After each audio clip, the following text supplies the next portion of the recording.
Hello friends, welcome back hi fi study changing the way of education. दोस्तों, आज की class में हम लोग सीखने वाले हैं अपने यूपी टेट मैथ का ये जो मॉक टेस्ट होगा, ये मॉक टेस्ट नंबर 2 होगा। इससे पहले एक क्लास 2 दिन पहले मैंने आपको प्रोवाइड करा दिया था, उसकी पीडीएफ भी मैंने टेलीग्राम पे अपलोड कर दी थी। तो अगर आपने उस क्लास को देखा होगा तो पीडीएफ के सारे क्वेश्चन आपसे बन गए होंगे, ये मैं उम्मीद करता हूँ। ठीक है ना। उसमें एक क्वेश्चन था पावर वाला, वो मैंने कहा था आप खुद से लगा लो, उसमें कोई दिक्कत नहीं थी। बेस समान करके आपको पावरें जोड़ देनी थी और घटा देनी थी, बस इतना काम था। ठीक है ना। तो उसमें मैंने एक क्वेश्चन क्लास में लास्ट में आपको होमवर्क में दिया था और कहा था इसका आंसर आप सभी कमेंट में बताओगे। तो काफ़ी सारे स्टूडेंटों ने उनका आंसर कमेंट में बताया था उस क्वेश्चन का। तो हम पहले उस क्वेश्चन को डिस्कस करेंगे, फिर आज की क्लास के टोटल 15 प्रश्न एक एक करके आते रहेंगे और हम लोग उनको सॉल्व करते रहेंगे। पेपरों का जो लेवल है दोस्तों, इस टाइम थोड़ा सा बढ़ सकता है, यानी कि लगभग में देखा ही जा सकता कि जितने पेपर लीक हुए हैं उनके बाद अगर कोई पेपर हुआ है तो उस पेपर का लेवल थोड़ा सा बढ़ा दिया गया है। ठीक है ना। तो हमको उतनी तैयारी करके जानी है। तो शुरुआत करेंगे हम लोग क्वेश्चन से। पहला क्वेश्चन वो देखेंगे जो मैंने आपको होमवर्क में दिया हुआ था। ये वो क्वेश्चन था जो मैंने आपको होमवर्क में दिया था। मैंने कहा था कि 0 से 60 तक 5 कितनी बार आएगा। अगर 0 से लगाकर 60 तक आप नंबर लिखते हो तो उसमें 5 कितने टाइम्स आएगा, ये आपको बताना था। तो काफ़ी सारे दोस्तों ने जवाब दिया था, तो आइए हम लोग सीखते हैं। देखो, सबसे पहले मेरे भाई हम बात करते हैं कि अगर मैं 0 से लेकर 10 तक संख्याएं लिखूंगा, 0 से लेकर 10 तक संख्याएं लिखूंगा तो 5 कितनी बार आएगा? एक बार आएगा।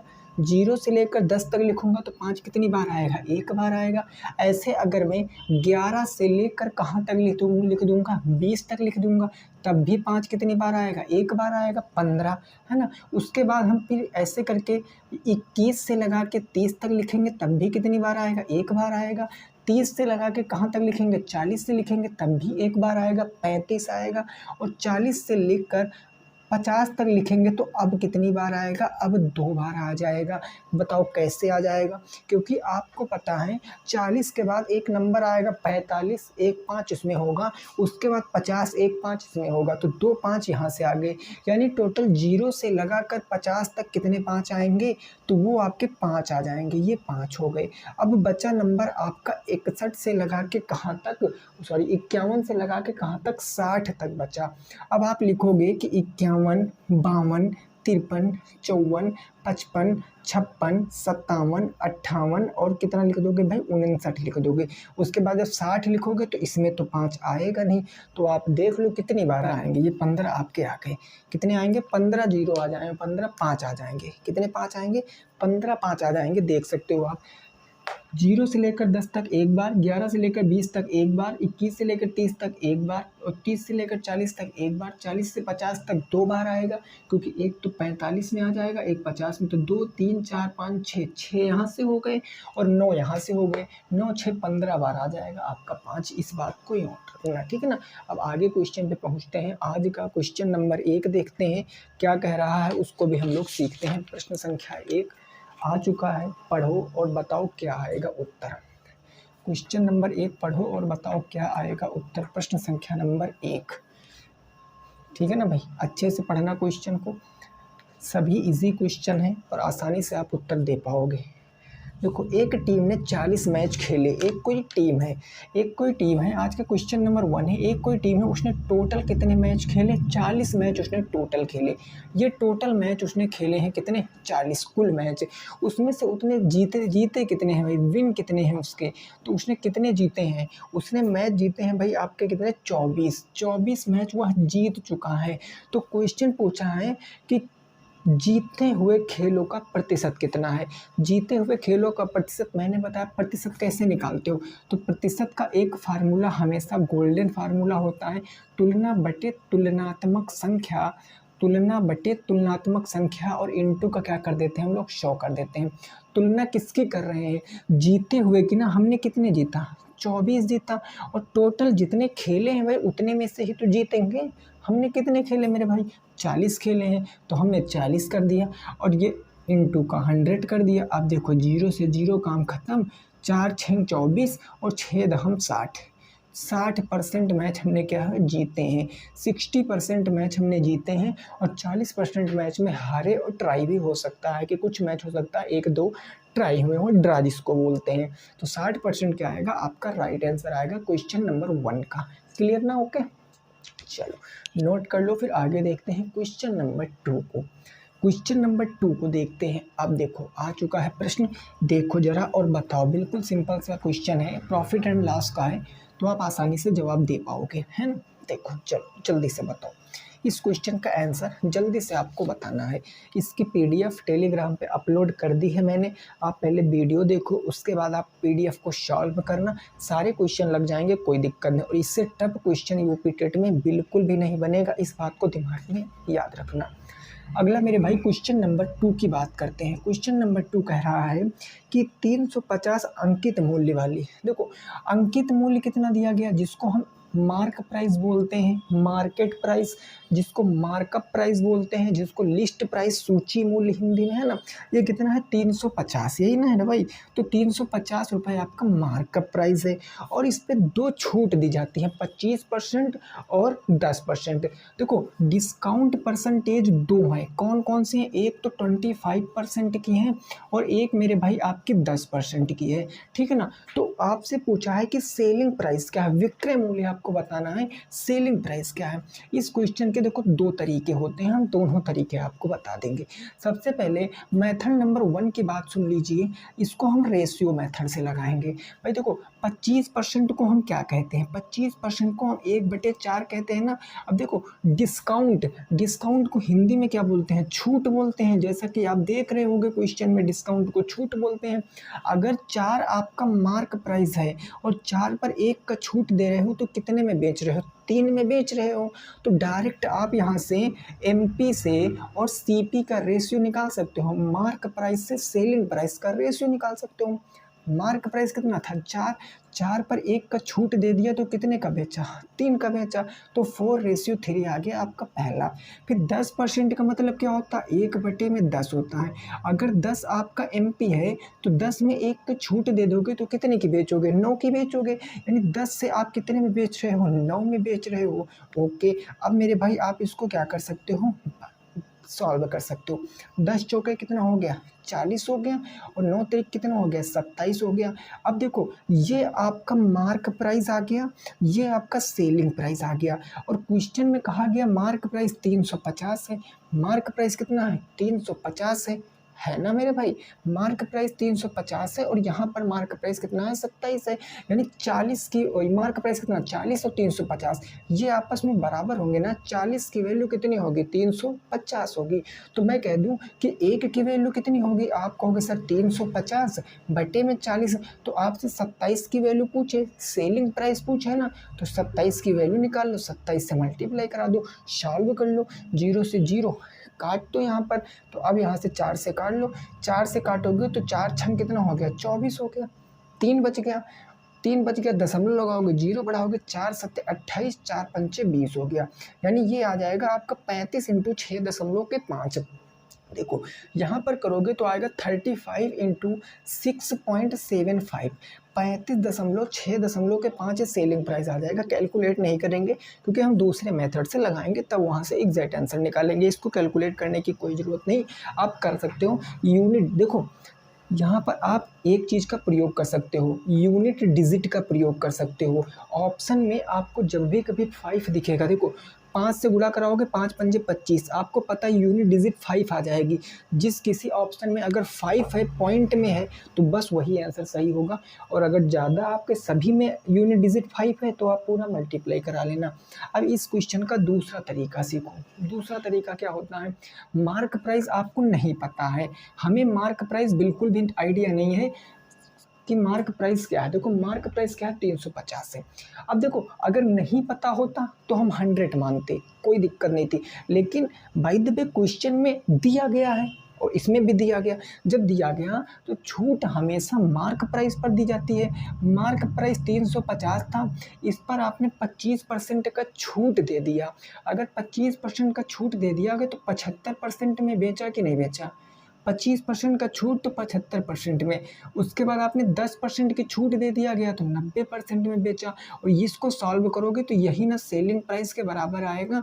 बात तो पूरी कहोगे सर वही है। हाँ बिल्कुल, 25 तिया कितना हो गया 75, 25 चौके 100 हो गया, जीरो से जीरो कैंसिल हो गया, इस जीरो से ये जीरो कैंसिल हो गया, 9 त्रिक 27 इंटू 35। अब देखो 4 से गुणा कराओगे, यहाँ पर आप इसको काट लीजिए, आप इसको 35 को ऐसे लिख लीजिए, 35 को आप ना काटिए, तो 35 इंटू 4, 9 त्रिक 27, 9 त्रिक 27 हो जाएगा ना। तो आप यहाँ देखो 27 को काटोगे, 4 छंग 24, 4 सत्ते 28, 4 पंच 24, 35 गुणे 6.5, ये आपका आंसर। और यही आपका यहाँ भी आंसर आ रहा था 35 गुणे 6.75। ठीक है ना, मल्टीप्लाई करा के आंसर आप बता सकते हो। इतना काम तो आप खुद से ही कर सकते हो।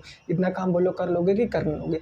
ये सेकंड मेथड है, ये एक लाइन में उत्तर आ जाता है, इसमें भी उत्तर आ जाता है। इसमें हम फ्रैक्शन में रेशियो में बात करते हैं, इसमें हम परसेंटेज में डायरेक्ट बात करते हैं। वैसे रेशियो यहाँ भी हम रख सकते थे, कोई दिक्कत वाली बात नहीं थी। तो आई होप आपको ये चीज़ समझ में आई होगी। अगले क्वेश्चन पे पहुंचते हैं, क्वेश्चन नंबर 3 पर। इसको नोट कर लीजिए, फिर क्वेश्चन नंबर 3 पर पहुंचेंगे, है ना।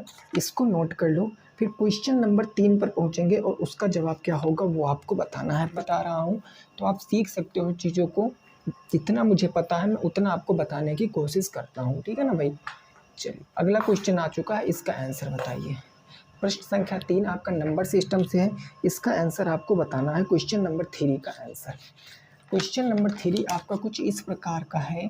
ये कह रहा है कि A cube B cube 3 cube dot dot कहाँ तक है, 7 के क्यूब तक है।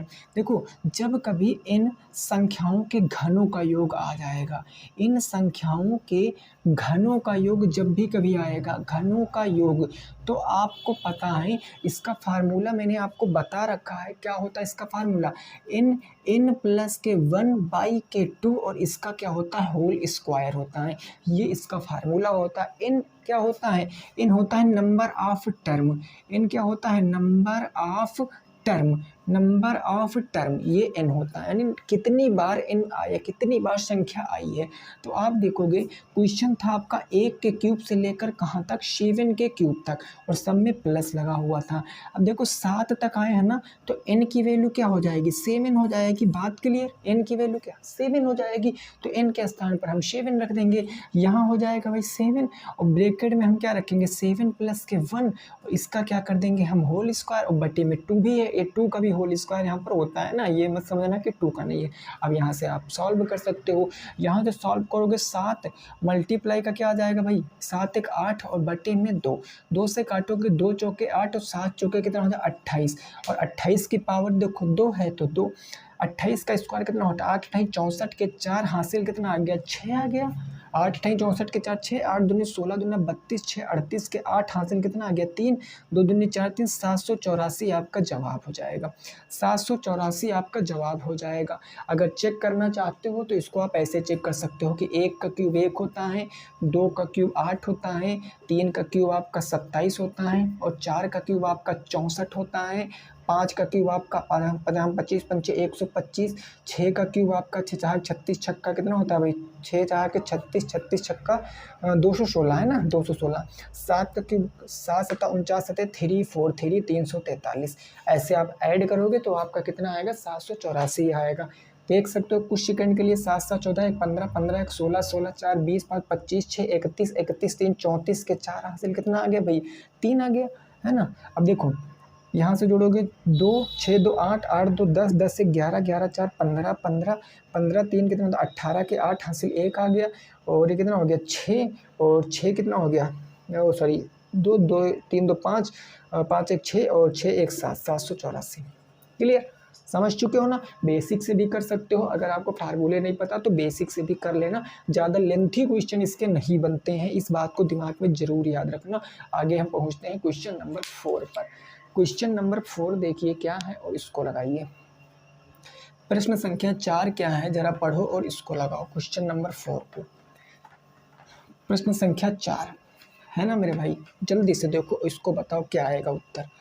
क्वेश्चन नंबर 4 देखिए, आज हम 3 क्वेश्चन आपके टाइम एंड स्पीड से लिए हैं, ठीक है ना, टाइम एंड डिस्टेंस से आपके 3 क्वेश्चन हमने लिया है, क्योंकि काफ़ी लोग हमारे पास मैसेज कर रहे थे कि सर समय, चाल और दूरी के क्वेश्चन बता दीजिए ट्रेन वाले, तो मैंने उनको लिया है, मैं आपको कराऊंगा आज, है ना।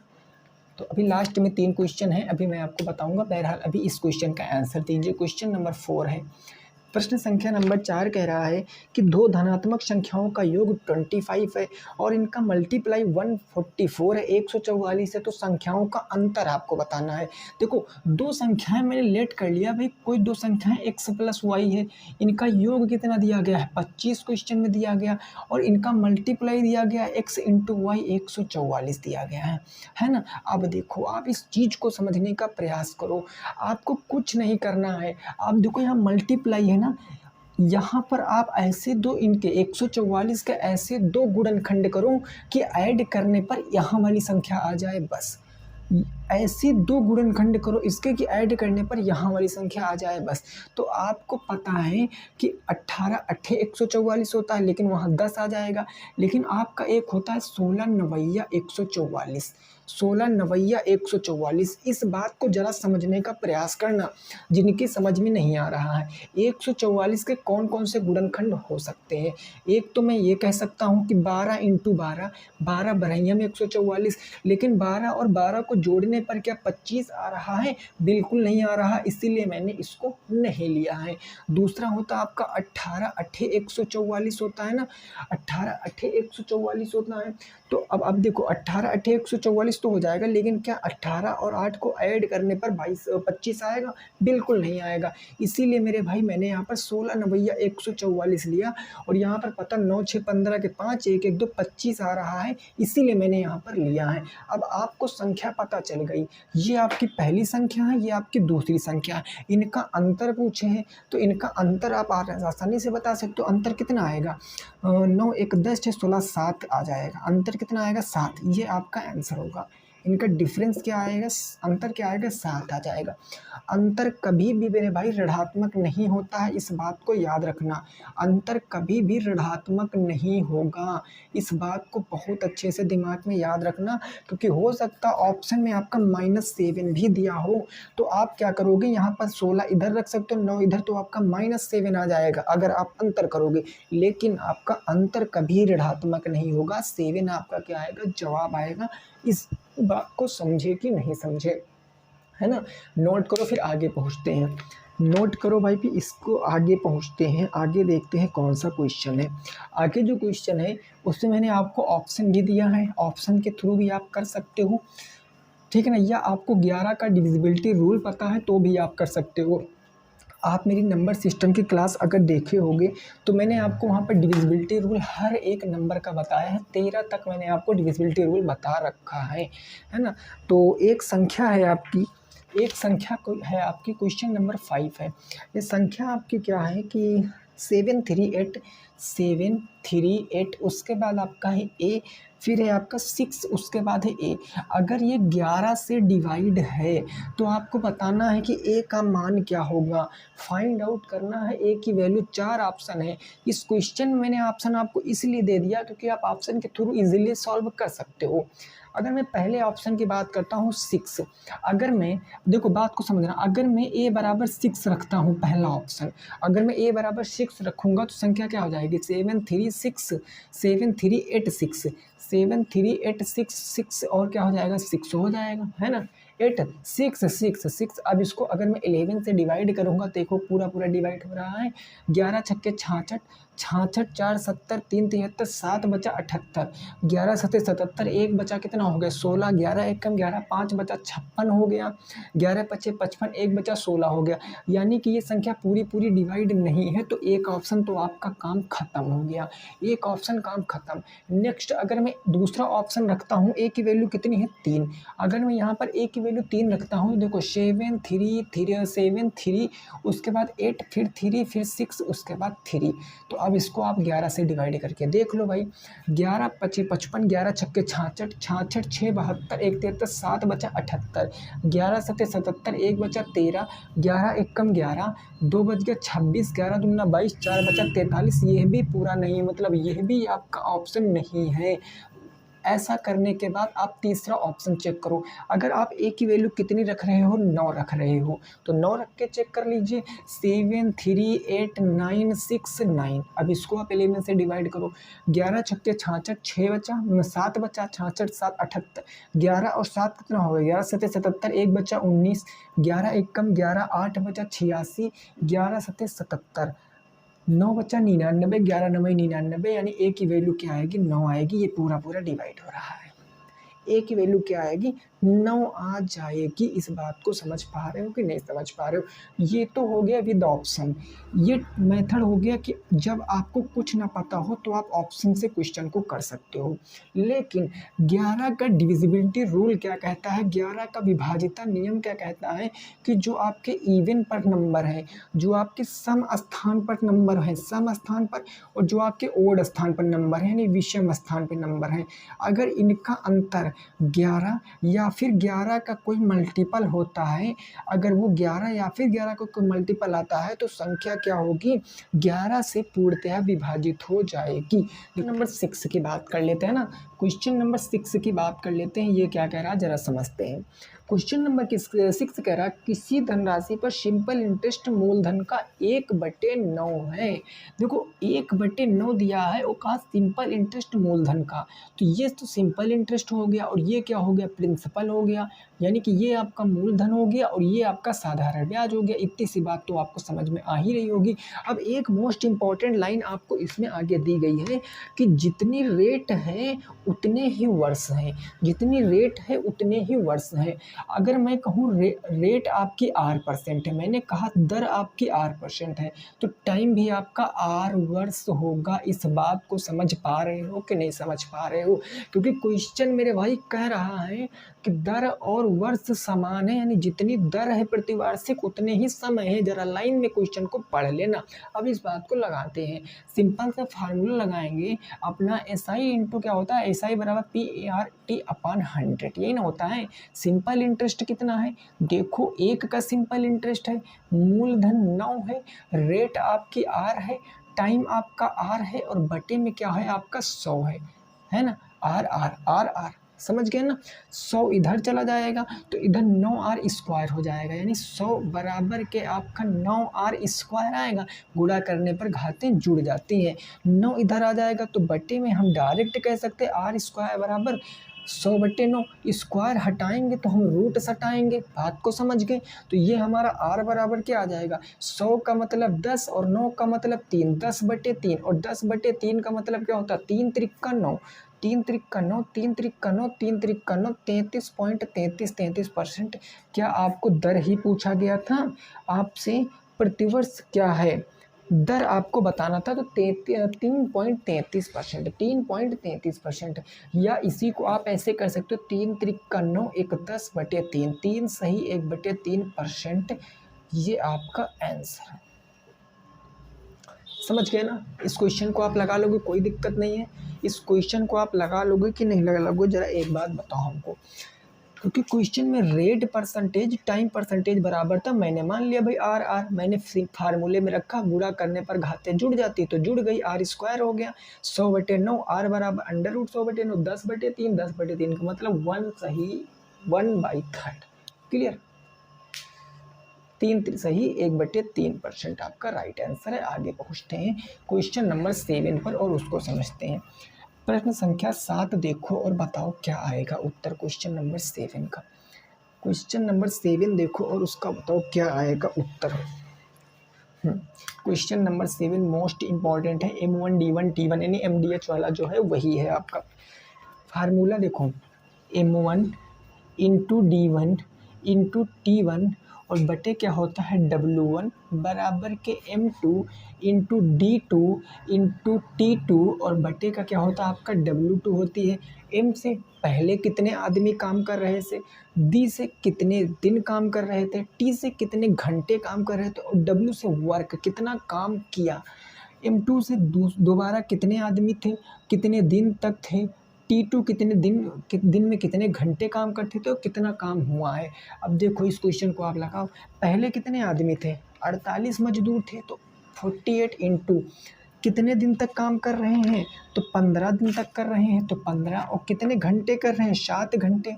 और कितना काम कर रहे हैं, 300 मीटर की नाली जो है वो खोद दे रहे हैं। फिर दोबारा से कितने मजदूर थे, तो 90 मजदूर थे, तो हमने 90 मजदूर कह दिया। और कितने दिन तक काम करते हैं, ये आपको 35 दिन तक काम करते हैं। और कितने घंटे काम करते हैं, तो 8 घंटे काम करते हैं। तो कह रहे हैं कितने लंबी खोद लेंगे, तो हमने कह दिया 1 से लंबी खोद लेंगे। बस अब इस चीज़ को क्या नहीं सॉल्व कर सकते हो, आसानी से सॉल्व कर सकते हो। देखो कैसे, किससे काट दें, 7 पंजे कितना हो गया, 35 हो गया, है ना मेरे भाई। 5 से काटेंगे, 5 तियाँ कितना हो गया, 15 हो गया। 3 से काटेंगे, 3 त्रिक का 9 हो गया, 30 हो गया। तो इधर बचा 48, उधर बचा 30 इंटू 8 बच गया, है ना। अब देखो हम किससे काट सकते हैं, हम इधर तो जाएगा गुणे में, हम काट सकते 6 से। 6 पंचे 30, 6 सत्ते 42, 6 अट्ठे 48, 8 से 8 क्या हो गया, ख़त्म हो गया। तो ये कितना हो गया, कितना हो गया भाई, 6 पंचे 30, 50 हो गया। इधर 30 बच गया आपका। तो 5 तियाँ 15, ये हो गया 1500 मीटर की क्या कर लेंगे वो, 1500 मीटर की वो नाली खोद लेंगे। ये आपका आंसर हो गया है, ये आपका क्या हो गया, आंसर हो गया। हमने 7 से काटा 5 बार में, 5 से काटा हमने 3 बार में, 3 से काटा 30 बार में, और फिर 30 यहाँ तक। फिर हमने यहाँ क्या काट दिया, 6 से काटा है ना, 6 पंचे 30 हो गया, 50 हो गया। और 6 अट्ठे 48, 8 से 8 को काट दिया। तो यहाँ पर आपका तो सारा काम ख़त्म ही हो गया। 30 और 50 5 1500 मीटर आपकी नाली खोद लेंगे। इस फार्मूले को नोट कर लेना, बहुत इंपॉर्टेंट फार्मूले हैं और बिल्कुल नॉर्मल सा क्वेश्चन होता है। इसकी लैंग्वेज बहुत डिफ़िकल्ट होती है, कभी कभी इसकी लैंग्वेज डिफ़िकल्ट रहेगा। इतने आदमी चले गए, शेष आदमी इतने दिन तक काम करेंगे, इतना काम करेंगे, कितना काम होगा। फिर भी वहाँ पर यही फार्मूला लगता है, बस चीज़ें समझने की देरी होती है। नोट करो मेरे भाई, फिर आगे पहुँचते हैं ना, नोट करो फिर आगे पहुँचते हैं प्रश्न संख्या नंबर 8 पर। ओके ना, चलिए क्वेश्चन नंबर 8 देखो क्या कह रहा है, इसको समझो। प्रश्न संख्या 8 क्या है, जरा इसको समझो, लगाने का प्रयास करना। ऐसा क्वेश्चन वर्क एंड टाइम का इस बार भी आया था, जो निरस्त हो गया है पेपर, आपको तो पता ही होगा, और इस बार क्वेश्चन बन सकता है। तो क्वेश्चन नंबर 8 की बात कर रहे हैं। इसमें कितने लोग हैं, तो 3 लोग हैं, जिसमें ए तथा बी एक कार्य को 28 दिन में करते हैं। ए तथा बी यानी ए प्लस बी कार्य को कितने दिन में कर रहे हैं, 28 दिन में कर रहे हैं। हमने कह दिया 28 दिन में। फिर कहें ए बी सी तीनों लोग मिलकर, यानी कि ए प्लस के बी प्लस के सी, ये मिलकर कितने दिन में कर रहे हैं, तो 21 दिन में कर रहे हैं। अब हमें क्वेश्चन में आगे नहीं बढ़ना है, हमने आपको बताया था। अब इतना ही डाटा दिया गया था ना, सबसे पहले आप इनका एलसीएम निकाल लो। तो अब इनका एलसीएम कितना हो जाएगा, देखो अगर एलसीएम निकालने का सीधा तरीका नहीं पता है तो आप निकाल सकते हो, 2 मिनट का काम है। 28 और 21, 28 को आप कह सकते हो 7 चौके 28, और इसको कह सकते हो 3 सत्ते 21, यही ना कह सकते हो। 7 दोनों में कॉमन है, मतलब 7 तो आएगा ही आएगा। 4 और इंटू 3, तो 7 चौके 28, 28 इंटू 3 करोगे तो कितना आएगा, 8 त्रिक 24 के 4, हासिल कितना आ गया आपका भाई, 8 त्रिक 24 के 4, हासिल आपका आ गया 2, 3 दूनी 6 2 8 84 आपका एलसीएम आ जाएगा। इस बात को समझ पा ही रहे होगे। तो आपका ये 84 आ गया। ये 84 होता क्या, टोटल वर्क होता है, कुल कार्य होता है, कुल कार्य आपका 84 हो गया। अब अगर अगर 28 एक दिन में ए प्लस बी 28 काम करते हैं, तो 84 काम को कितने दिन में करेंगे, 3 दिन में करेंगे। और ये 21 करते हैं तो ये कितने दिन में करेंगे, 4 दिन में करेंगे। ये यहाँ पर क्या आती है, क्षमता आती है, इनके कार्य करने की क्षमता क्या है, इफिशिएंसी जिसको बोलते हैं ना, ये क्षमता आ गई। क्वेश्चन में पूछा है अब कि सी अकेला इस काम को कितने दिन में करेगा। भाई देखो, ए प्लस बी प्लस सी मिलकर 4 दिन में करते हैं, और ए प्लस बी मिलकर 3 दिन में करते हैं। अगर हम इनको घटा देंगे तो सी अकेले कितना काम करेगा, एक काम करेगा ना। देखो ए प्लस बी की वैल्यू रखोगे 3, तो 3 प्लस से उधर माइनस में 4 माइनस 3, सी की वैल्यू 1 आ जाएगी। बात समझ गए हो। तो काम टोटल कितना था, 84 था। सी कितना काम कर रहे हैं, 1, यानी कितना काम कितने दिन में करेंगे, 84 दिन में करेंगे। बोलो कितना नॉर्मल सा क्वेश्चन था। ये आपका 84 डेज आंसर आएगा। कितना आएगा, 84 दिन आपका सही उत्तर आएगा। इस बात को समझ पाए हो कि नहीं समझ पाए हो, बोलो। नोट कर लो मेरे भाई, एक बार आप प्रैक्टिस करोगे, देखिए थोड़ा सा विश्वास रखिए हमारे ऊपर। पता है आप हम लोगों से ज़्यादा नॉलेज है आप लोगों को, हमसे ज़्यादा आपके पास अनुभव है ना। तो आप फिर भी कुछ समझकर आप अगर इन क्वेश्चनों को प्रैक्टिस करेंगे, काफ़ी सारे लोगों को आते भी होंगे जो टेट या सी टेट सुपर टेट के अलावा किसी अदर एग्ज़ाम की अगर तैयारी करते होंगे तो इनको ये सब बिल्कुल ओरल क्वेश्चन लगते होंगे, है ना। लेकिन फिर भी आप प्रैक्टिस करते रहिए, क्योंकि प्रैक्टिस बहुत ज़रूरी होती है मैथ को समझने के लिए और मजबूत करने के लिए, है ना, क्योंकि इसको रटा नहीं जा सकता है। चलो नोट करो, आगे पहुंचते हैं प्रश्न संख्या नंबर 9 पर। प्रश्न संख्या 9 आपका आ गया है भाई ज्योमेट्री का क्वेश्चन, है ना। मेंसुरेशन से है, इसको बताओ। यहाँ पर आपका वो सूत्र भी लग जाएगा, हीरोइन वाला सूत्र कौन सा होता है भाई ना, वही आपका सूत्र भी यहाँ पर लग जाएगा। एक आपका ट्रायंगल दिया गया, क्वेश्चन नंबर 9 में एक आपका ट्रायंगल दिया गया है। ये आपका एक ट्रायंगल दिया गया है, इसके साइड दी गई, इसको मैं नाम दे देता हूँ कोई ABC। इसकी साइड दी गई कितनी, 16, 20 और 12। हम नाम दे लेते हैं भाई, 16 है, 20 है और 12 है। अब आपको इसका क्षेत्रफल बताना है। ये कैसा मेरे भाई, ये कैसा त्रिभुज है, तो ये आपका विषम बाहु त्रिभुज है कि नहीं है, विषम बाहु त्रिभुज, क्योंकि कोई भी साइड बराबर नहीं होती है। ऐसा त्रिभुज जिसकी कोई भी भुजा बराबर ना हो वो विषम बाहु त्रिभुज कहलाता है। और विषम बाहु त्रिभुज के क्षेत्रफल क्या होता है सभी को पता है, रूट के अंदर सारा खेल होता है। एस माइनस के ए, एस माइनस के बी और एस माइनस के सी। एस मतलब सेमी पैरामीटर, जिसको अर्ध परिमाप बोलते हैं। अर्ध परिमाप क्या होता है, अर्ध परिमाप ए प्लस बी प्लस सी बटे का 2, ए प्लस बी इन साइडों का योग, इनको योग 16 और 12 कितना हो गया भाई, 20, 10, 30, 36, 36, 10, 46, 47, 48, 48 बटे के 2, 2 चौके कितने, 2 दूना 4, 2 चौके 8, 24। एस की वैल्यू कितनी आ गई, 24 आ गई भाई। 20, 10, 30, 36, 37, 38, 10, 48 का आधा 24, तो एस की वैल्यू 24 है। तो आप यहाँ पर रख सकते हो, यहाँ पर एस की वैल्यू रखोगे तो 24, यहाँ क्या आ जाएगा 24 माइनस के, यहाँ पर आप 16 कर सकते हो, फिर आप कह सकते हो 24 माइनस के 12 कह सकते हो, फिर आप 24 माइनस के 20 कह सकते हो। बोलो ये बात क्लियर कि नहीं क्लियर, है ना। अब इसको आप सॉल्व कर सकते हो।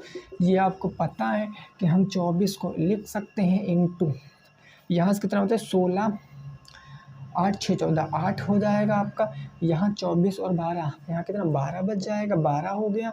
और यहाँ आपका कितना बच जाएगा 24, 4 बच गया, है ना। अब देखो, अब यहाँ से आप कैलकुलेशन आसान कर सकते हो। कैसे कर सकते हो, ज़रा बात को मेरे समझना। आप देखो इस चीज़ को समझो ज़रा से। 24 को आप क्या लिख सकते हो, 24 को आप क्या लिख सकते हो, आप लिख सकते हो 12 दूना 24, 6 चौके 24। आप इसको लिख सकते हो 6 चौके 24, है ना। और इंटू आप इसको क्या लिख सकते हो, 8 को लिख सकते हो 4 दूनी 8।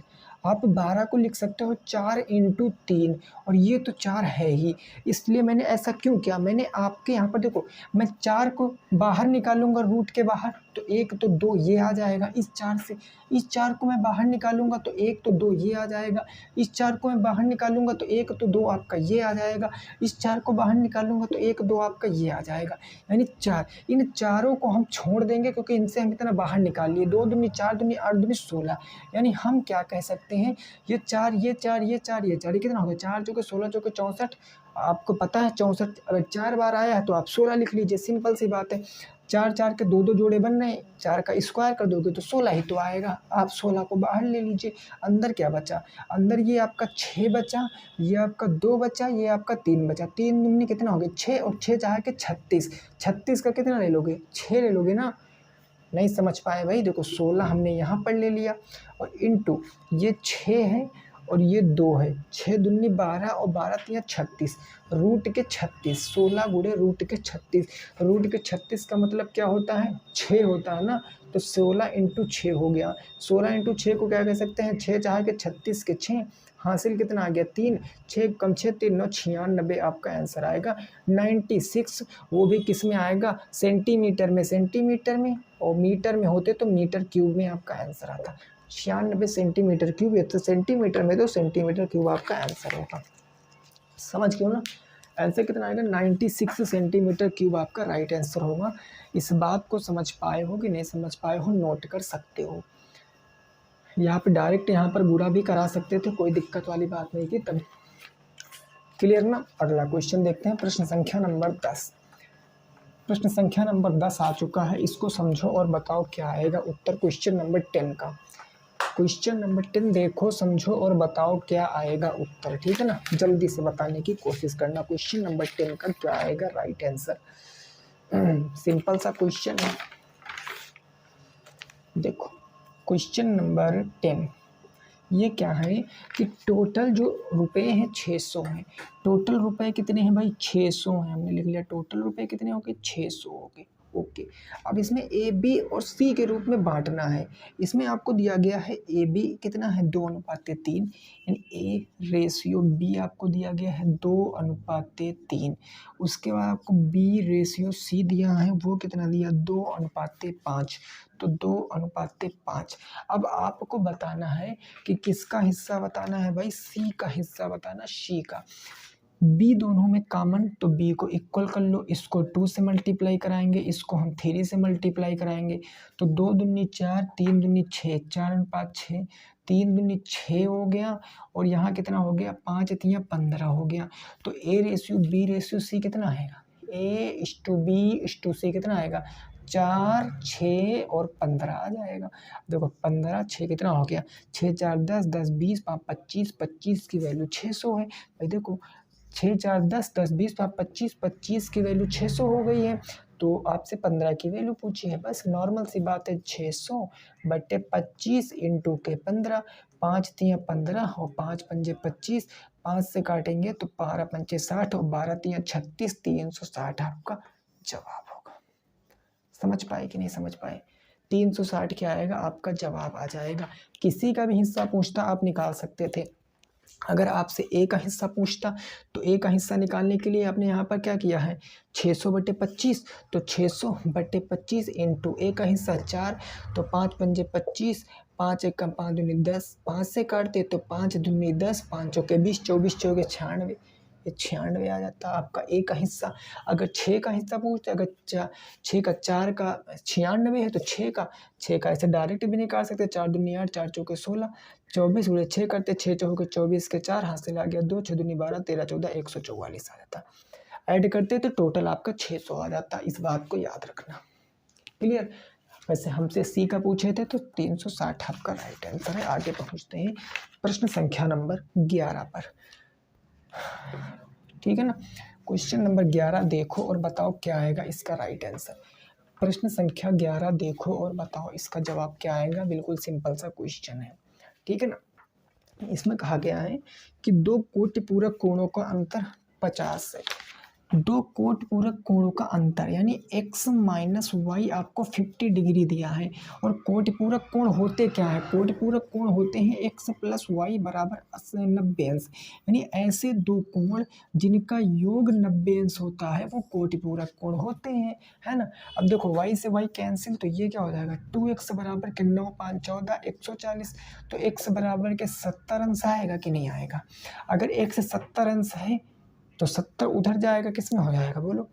अगर x 70 अंश माइनस में तो 20 अंश हो जाएगा, अगर x 70 अंश तो y 20 अंश हो जाएगा। डायरेक्ट सी बात आप डायरेक्ट बता सकते थे। लो 70 अंश 20 अंश आपका राइट आंसर है। Clear. 70 degree and 20 degree will be the right answer. आगे पहुंचते हैं क्वेश्चन नंबर 12 की तरफ। यहाँ तक की बात में किसी भी छात्री को कोई दिक्कत परेशानी होनी नहीं चाहिए। आगे देखिए 12 नंबर प्रश्न लगाइए, उत्तर बताइए। क्वेश्चन नंबर 12, क्वेश्चन नंबर 12 है 2000 रुपए का। Question number 12, question number 12, principal आपका कितना है 2000, प्रिंसिपल कितना है आपका, वो है आपका 2000। रेट ऑफ इंटरेस्ट कितनी है 10%। टाइम आपका कितना है तो 2 वर्ष है। आपको compound interest CI minus SI बताना है, डिफरेंस बताना है CI और SI का। देखो 10% है ना, 10% ठीक है, 2 वर्ष का। अगर सिंपल इंटरेस्ट की बात कर लें तो सिंपल इंटरेस्ट क्या होता है, रेट इनटू टाइम। रेट आपकी 10% है, टाइम आपका 2 वर्ष है यानी 20%। सिंपल इंटरेस्ट आपका कितना आएगा, 20% आ जाएगा, है ना। अब देखो, अगर मैं कंपाउंड इंटरेस्ट की बात कर लेता हूँ तो आपको पता है कि ब्याज के ऊपर ब्याज जुड़ता है कंपाउंड इंटरेस्ट में। तो ब्याज क्या आएगा, 10% है ना भाई, 10%। तो 10 का पहले वर्ष 10% मिलेगा, दूसरे वर्ष 10% तो मिलेगा ही मिलेगा, साथ में 11% भी मिलेगा। तो कंपाउंड इंटरेस्ट देखो, पहले वर्ष तो 10% मिलेगा, ये पहले वर्ष हो गया। दूसरे वर्ष ये 10% तो मिलेगा ही मिलेगा, साथ में इसका भी तो 10% मिलेगा यानी 1% मिलेगा। तो यहाँ से ओवरऑल टोटल कंपाउंड इंटरेस्ट कितना आ गया, 21% आ गया, ठीक है ना। अब आपको क्या अंतर बताना है, तो 20% और 21% के बीच में अंतर कितना है, 1%। तो आप डायरेक्ट 2000 का 1% निकाल लीजिए तो 200 आपका राइट आंसर आएगा। 200 आपका क्या आएगा, राइट आंसर आएगा, क्योंकि 1% निकालने के लिए 2 जीरो कम कर दो, बस मैंने 2 जीरो कम कर दिया, और सॉरी 20 आएगा, 2 जीरो कम कर दिया तो 20 आपका राइट आंसर आएगा। मैंने 2 जीरो कम कर दिया तो 20 आ जाएगा। अगर ये आपको समझ में नहीं आया है तो आप उससे भी लगा सकते हो। देखो जरा बात को समझो, हम बात कर लेते हैं सिंपल इंटरेस्ट की। तो सिंपल इंटरेस्ट प्रिंसिपल कितना है, 2000, रेट है 10%, टाइम है 2 वर्ष और बटे के 100। यहाँ से सिंपल इंटरेस्ट 20 दाम 200, 20 दाम 200, 200 दुना कितना हो गया, 400 हो गया। ये साधारण ब्याज आ गया। अगर हम चक्रवृद्धि की ब्याज कर लेते हैं, चक्रवृद्धि ब्याज की बात कर लेते हैं, तो आपको पता है चक्रवृद्धि ब्याज होता है मूलधन इंटू रेट 1 प्लस रेट 10 बटे के 100, इसकी पावर कितनी, 2। 10 एक 10, 11/10 यानी 2000 गुणे 11/10 गुणे 11/10। ये 2 जीरो से 2 जीरो, 11 गृह हम 121, और 121 इंटू के 20 करोगे तो 2 एक कम 2 हो गया, 2 दूनी 4 हो गया, 2 दूनी 2 एक कम 2, 24 20 आ गया। 24 20 ये अमाउंट आया, इसमें से प्रिंसिपल घटा दोगे 2000 तो 420 आपका कंपाउंड इंटरेस्ट। 400 420 में अंतर कितने का, 20 का है, 20 का अंतर डायरेक्ट आ गया था। तो रेट के साथ ही भी आप खेल सकते हो, जल्दी लगा सकते हो, है ना। बोलो बात क्लियर, बताओ क्लियर। आगे पहुंचे भाई, आगे पहुंचे अपने नेक्स्ट प्रश्न पर, 13 नंबर प्रश्न पर। 13 नंबर प्रश्न पर देखिए, 13 नंबर प्रश्न में थोड़ा आपको बताऊंगा, क्योंकि इससे पहले मैंने ये प्रश्न आपको सॉल्व करा रखा है। बाकी इसका जवाब आप कमेंट बॉक्स में दोगे, मैं थोड़ा सा हिंट दे दूंगा, उसके बाद के 2 क्वेश्चन में कराऊंगा, ठीक है ना। 13 नंबर लेकिन आप सीखोगे पहले इसको लगाना, ठीक है ना। थोड़ा सा कंसंट्रेट हो जाना क्वेश्चन पे, क्योंकि अब इंपॉर्टेंट क्वेश्चन की सीरीज 3 इंपॉर्टेंट क्वेश्चन है आपके। क्वेश्चन नंबर आपका कौन सा हो जाएगा, 13 नंबर। देखो कह रहा है कि एक 150 लंबी ट्रेन 15 सेकंड में उतनी ही लंबी एक रेलगाड़ी जो विपरीत दिशा में आती है। देखो सबसे पहले यहाँ से आप क्या निकाल सकते हो, ये ट्रेन की है और ये 15 सेकंड में पार करती है। आप एक गोल्डन फार्मूला आपको पता होगा कि चाल बराबर दूरी बटे समय होता है। चाल बराबर क्या होता है भाई, दूरी बटे का समय होता है ना। अब देखो चाल कितनी है इसमें, चाल चाल मेरे भाई आप बताओ कितनी है। ये चाल 150 मीटर लंबी रेलगाड़ी 15 सेकंड में उतनी ही दूरी तय करती है। देखो चाल आप यहाँ से निकालोगे तो चाल निकालोगे, दूरी कितनी है 150 मीटर की, कितने सेकंड में, 15 सेकंड में। तो आप काटोगे तो चाल कितना आ जाएगा, चाल आ जाएगी आपकी 10 मीटर प्रति सेकंड। चाल कितनी आ गई आपकी, 10 मीटर प्रति सेकंड। अब देखो, अब क्वेश्चन कह रहा है कि दूसरी एक रेलगाड़ी विपरीत दिशा में, एक रेलगाड़ी इधर से जाती है, एक रेलगाड़ी इधर से आती है। तो जब भी रेलगाड़ी दोनों विपरीत दिशा में जाएंगी, मतलब कि विपरीत दिशा उल्टा दिशा में जाती है, ठीक है ना, उल्टा दिशा में जाएंगी भाई, ऐसे उल्टा दिशा में जाती, तो इनकी दूरी जुड़ जाती है, यानी प्लस हो जाएगी, इनकी दूरी जुड़ जाएगी। यानी यहाँ पहले पहले जो दूरी आपकी 150 थी, तो वो अब 150 प्लस 150 हो जाएगी, क्योंकि कह रहा उतनी ही दूरी कितने समय में पार करती है, कितने समय में पार करते हैं, बोलो जरा। 8 सेकेंड में ना पार करती हैं, 8 सेकेंड में पार करती हैं। और किसके, दूरी बराबर समय, दूरी बटे समय बराबर क्या, चाल। अब आपको लास्ट में क्वेश्चन कहा कि किलोमीटर प्रति घंटा में बताना, तो इतना आपका किस में है, मीटर प्रति सेकंड में है, इतना आपका मीटर प्रति सेकंड में। और किलोमीटर बनाने के लिए आपको पता है किससे गुणा करोगे, 18/5 से कि 5/18 से, इसमें गुणा करा लेना और जो आएगा आपका वो काट पीट कर आंसर आएगा, तकरीबन 90+ आ सकता है आंसर, ठीक है ना। बाकी जवाब आप कमेंट बॉक्स में देखो, इस क्वेश्चन का जवाब आप कमेंट बॉक्स में दोगे, ओके ना। कहाँ दोगे इसका जवाब, कमेंट बॉक्स में। चलिए इसका स्क्रीनशॉट ले लीजिए। 13 नंबर क्वेश्चन है, PDF अपलोड हो चुकी है टेलीग्राम पे, वहाँ से आप देख लेना। 14 नंबर क्वेश्चन आ चुका है, इसको अच्छे से समझना है आपको। 14 नंबर क्वेश्चन को मैं 2 मेथड से बताऊंगा, एक तो कंसेप्ट में सिखाऊंगा, दूसरा मैं आपको शॉर्ट ट्रिक बताऊंगा जो कि सीधा फार्मूला होता है, जो फार्मूला याद कर सकते हैं उनके लिए क्वेश्चन है।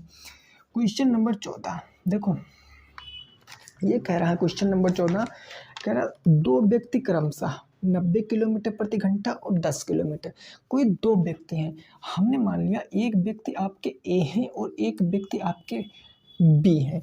ये कह रहा है एक आ रहा आपका 9 किलोमीटर प्रति घंटे की चाल से और दूसरा व्यक्ति आपका आ रहा है 10 किलोमीटर प्रति घंटे की चाल से, है ना। और अब आपको बताना है कि इसमें एक को क्या लगता है, एक व्यक्ति को दूसरे व्यक्ति से 20 मिनट अधिक समय लगता है, एक व्यक्ति को दूसरे व्यक्ति से 20 मिनट अधिक समय लगता है, ओके। देखो ये आपकी क्या है, ये दोनों की आपकी ये और ये आपकी क्या है, स्पीड है ना, ये स्पीड, ये चाल है। तो दूरी क्या आपको पता है, नहीं पता है, तो दूरी कैसे पता करेंगे। अभी मैंने बताया इन दोनों का एलसीएम ले लो, जैसे मैंने वर्क एंड टाइम में कराया था। 9 और 10 का एलसीएम कितना होता है, 90 होता। ये 90 किलोमीटर क्या आ गई, ये आपकी दूरी आ गई। दूरी कहाँ से लिया, इनका एलसीएम 9 से डिवाइड करोगे, 9 धाम 90, ये 10 क्या है बोलो, ये 10 घंटे आए मेरे भाई, 10 घंटे, 10 घंटे, 10 9 90, ये क्या आ गया, 9 घंटे आ गया। ये दूरी है और जब दूरी को चाल से भाग करते हो तो आपका समय ही तो आता है। आपको पता है कि चाल बराबर क्या होता है, दूरी बटे समय होता है, चाल बराबर दूरी बटे समय होता है। तो अब आपको पता है समय ज्ञात करने के लिए दूरी को चाल से भाग कर दोगे तो समय आ जाएगा ना, यानी समय बराबर यहाँ से निकालोगे तो समय बराबर दूरी बटे चाल ही तो होता है। तो देखो दूरी को मैंने चाल से भाग कर दिया तो चाल से भाग कर दिया, क्लियर। अब देखो, अब क्वेश्चन में कह रहा कि 20 मिनट का क्या है, कि 20 मिनट का अंतर है, या 20 मिनट क्या कह रहा, अधिक, 20 मिनट अधिक लेता है, एक व्यक्ति दूसरे व्यक्ति से 20 मिनट अधिक समय लेता है।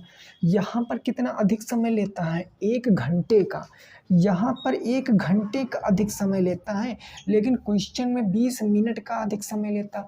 तो 1 घंटे को आप 20 मिनट में क्या करो, बदल लो, तो आप कहोगे कि 60 मिनट बराबर के क्या है, 20 मिनट के।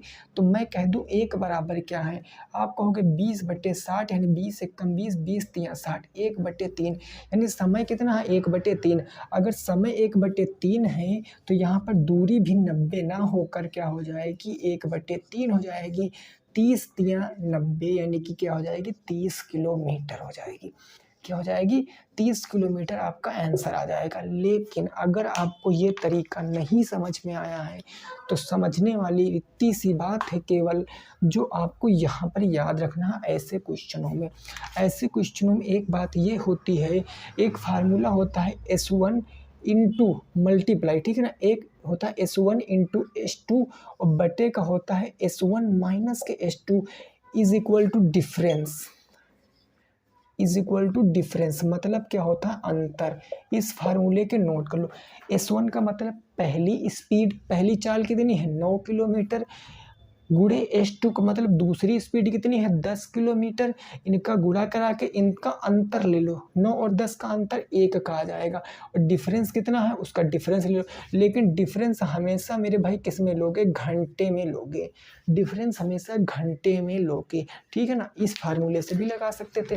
देखो पहली स्पीड कितनी थी, 9 और 10, तो हमने लिख लिया 9 इंटू 10 और बटे इनका S1 माइनस S2 कितना है, 9 और 10 का अंतर, यानी हम लिख सकते हैं 9 माइनस के 10, यही ना, अंतर ऋणात्मक नहीं होगा, फिर से मैं बता रहा हूँ, इनटू डिफरेंस। डिफरेंस क्वेश्चन में कितना दिया गया, 20 मिनट का, तो 20 मिनट है, मिनट को समय में बदलने के लिए क्या करेंगे बताओ, मिनट को समय में बदलने के लिए हम 60 से गुणा करा देंगे, तो 60 से गुणा करा दिया, है ना। अब यहाँ से आप देखो, काटो पीटोगे तो कितना आएगा भाई, देखो सॉरी, मिनट को घंटे में बदलने के लिए हम क्या करेंगे, मिनट को अगर घंटे बदलने के लिए, हाँ ठीक है क्लियर, देखो किससे काटेंगे भैया,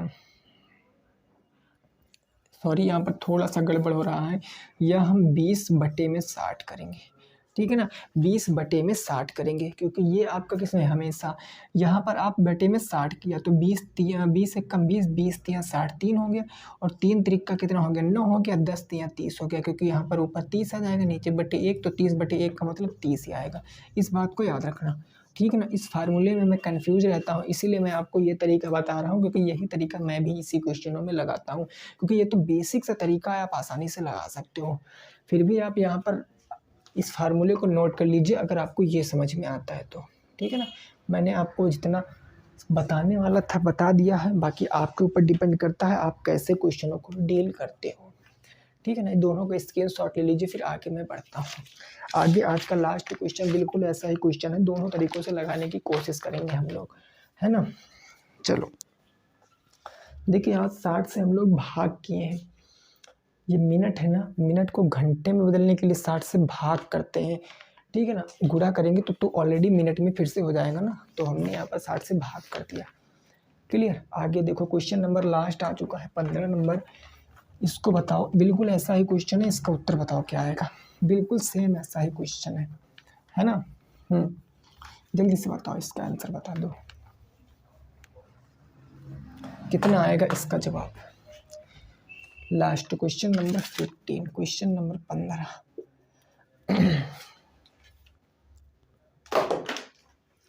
देखो इसमें क्या है, इसमें भी एक व्यक्ति, कितने हैं भाई, इसमें भी आपके एक व्यक्ति हैं, ठीक है ना। ठीक है भाई, ये क्वेश्चन बढ़िया है, थोड़ा सा लॉजिकली है। एक व्यक्ति 9 किलोमीटर की चाल से चलता है और 70 मिनट देरी से पहुंचता है, परंतु जब वो 10 किलोमीटर की चाल से चलता है तो 3 मिनट पहले पहुंच जाता है, दूरी बताओ। देखो देखो मेरे भाई, आप बात को समझना, एक व्यक्ति ए है, एक व्यक्ति बी है, बिल्कुल ध्यान से समझना इस क्वेश्चन को। एक व्यक्ति ए है, एक व्यक्ति कौन है, बी है। ये ए की पहली चाल कितनी है, 9 किलोमीटर प्रति घंटा। अगर ये 9 किलोमीटर प्रति घंटा से जा रहा है तो ये 17 मिनट देरी से पहुंचता, देरी से मतलब विलंब, मतलब माइनस में, तो हम माइनस में 17 हमने लिख लिया, माइनस में 17। जब ए 9 किलोमीटर प्रति घंटे की चाल से जाता है तो 17 मिनट देरी से पहुंचता है, जो क्वेश्चन कह रहा है वही लिख रहे हैं हम। फिर क्वेश्चन कह रहा है कि एक दूसरा व्यक्ति 10 किलोमीटर प्रति घंटा की चाल से जाता है और वह 3 मिनट पहले पहुंच जाता है। 3 मिनट पहले पहुंचने का मतलब क्या है मेरे भाई, कि वो आगे पहुंच जाता है, यानी कि समय से पहले ही पहुंच जाता है, तो ये प्लस में हो जाएंगे, ये प्लस में हो जाएंगे। अब देखो मेरे भाई, बात को समझना, यहाँ से पहले एक बात बताऊं, इन दोनों का अगर मैं अंतर लूँ, इन दोनों का मैं अंतर लूँ तो कितना आएगा। देखो अंतर कितना आएगा, मैं 17 में कितना जोड़ूँ कि 3 बचना चाहिए, 17 में कितना जोड़ूँ कि 3 बचना चाहिए, तो 17 में हम कितना जोड़ूँ तो 3, 20 जोड़ेंगे ना। अगर देखो 3 बनाने के लिए, 17 को 3 बनाने के लिए हम 17 में प्लस के 20 करेंगे, अगर 17 में हम प्लस के 20 करेंगे तभी ना 3 बचेगा, कि नहीं बचेगा, तो बस ठीक है, यानी प्लस के क्या आ जाएगा, 20 आ जाएगा। डिफरेंस, यही तो क्या हुआ हमारा अंतर, यही तो हुआ ना, अंतर अंतर यही तो हुआ, बस ठीक है। ये 20 क्या मिनट, ये 20 मिनट हैं, याद रखना, क्योंकि देखो मिनट है 20, है ना। चलो अब इसकी स्पीड निकालो, 9 10 90, 9 दहम 90 और 10 9 90। यहाँ कितने का गैप है, 10 और 9, 1 घंटे, 1 घंटे का मतलब 60 मिनट का गैप है भाई। 9 और 10 में 1 घंटे का गैप मतलब 60 मिनट का, और मिनट गैप कितना है, 20 मिनट का, यानी 1 की वैल्यू निकालेंगे तो 20/60 हो जाएगी, 20 एक कम 20, 20 3 60, 1/3। तो स्पीड यहाँ पर 90 ना होकर 1/3 हो जाएगी 90 की, यानी 90 की 1/3, यानी कितना आ जाएगा, 30 किलोमीटर। यहाँ भी आपका आंसर आएगा, 30 किलोमीटर यहाँ भी आपका आंसर आएगा। लेकिन अब आप सोच रहे होंगे कि सर हमारा फार्मूले से आएगा, बिल्कुल आएगा मेरे भाई। देखो S1 इंटू S2 बटे के S1 माइनस के S2 और इंटू का डिफरेंस यही ना होता है। ये हमेशा आपका क्या आता है, दूरी आता है। ये हमेशा आपकी दूरी आएगी यहाँ से, है ना, डिस्टेंस। तो देखो S1 कितना है 9 और 10, तो हमने लिख दिया 9 इंटू के 10 बटे इनका gap 1, 10 minus 9 1 into difference. Difference आपने यहाँ निकाला ना 20 मिनट है, इसको घंटे में बदलोगे तो 60 कर दोगे, 20 से कम भी 20 तिया 60 हो जाएगा, 3 से काट दिया, 3 त्रिक 9 10 तिया 30 किलोमीटर आपका आंसर आ गया। कितना आ गया 30 किलोमीटर आंसर। फार्मूला भी नोट कर लो, बेसिक तरीका भी आप समझ लीजिए। हमें नहीं लगता है कि टाइम स्पीड डिस्टेंस से इससे डिफ़िकल्ट क्वेश्चन बनेगा, बिल्कुल नॉर्मल से क्वेश्चन है, लेकिन फिर भी ये चैप्टर ऐसा ही है कि काफ़ी लोगों के समझ में नहीं आता। हमारे भी समझ में नहीं आया था जब हमने पहली बार इसको पढ़ा था, ठीक है ना। तो क्वेश्चन नंबर 13 का आंसर आपको कमेंट बॉक्स में बताना है, जो भी आएगा। वीडियो पसंद आई तो लाइक कर देना, वीडियो को शेयर कर देना, कमेंट कर देना कोई भी डाउट है तो, ठीक है ना। मिलेंगे दोस्तों नेक्स्ट क्लास में, सभी साथी रखेंगे अपना ख्याल।